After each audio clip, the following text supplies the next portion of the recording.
Bonjour, je vous présente ma deuxième vidéo dans laquelle je vais parler de ma ville natale qui est Bougari. Avant, elle s'appelait Bougari, maintenant on l'appelle Aqsa el-Boukhari.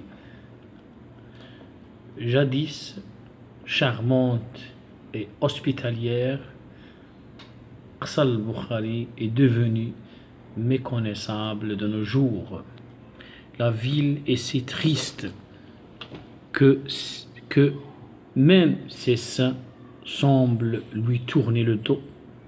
Aqsa el-Boukhari étouffé, les trottoirs ne suffisent plus aux piétons où il est souvent ardu de se frayer un passage au milieu d'une foule compacte faite de badauds apathiques et désœuvrés qui paraissent perdus en train d'attendre des jours meilleurs. Personne ici ne semble travailler.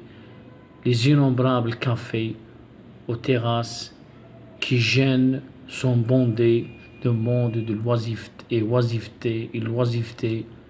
mère de tous les vices qui y règnent, fait ravage au sein de la population juvénile.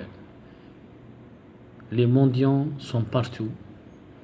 En traversant la principale et belle avenue d'autrefois, en plein centre-ville, on ne peut s'empêcher de penser aux intellectuels d'antan, aux ténors de la politique, aux poètes, aux hommes de théâtre. Où sont-ils allés? Vers quelle contrée se sont-ils exilés? Pourquoi ont-ils quitté leur berceau natal, laissant un vide absolu et une inculture qui s'est installée? Tous ceux qui ont bien voulu nous entretenir le cœur serré sur la situation actuelle pointent un doigt accusateur sur l'exode rural.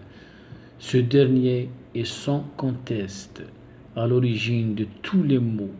Les bidonvilles ont poussé dans cette ville comme des champignons, ceinturant le centre urbain, et l'absence de mesures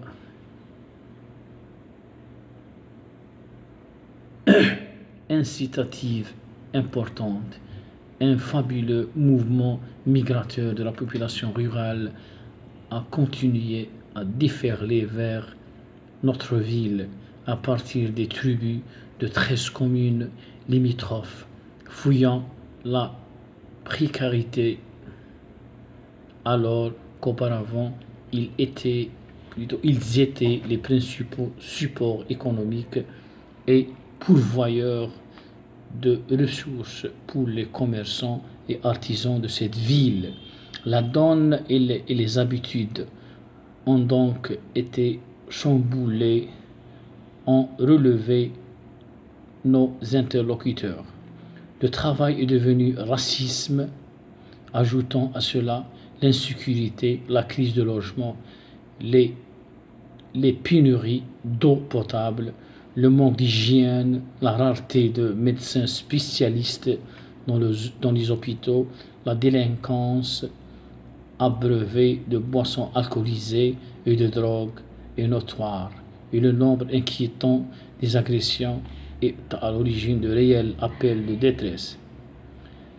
Des quartiers dortoirs sans commodité et sans structure pour les jeunes sont devenus les fiefs de la délinquance, à l'exemple de celui appelé par les gens de Bougari colombiens, un véritable coupe-gorge à la tombée de la nuit.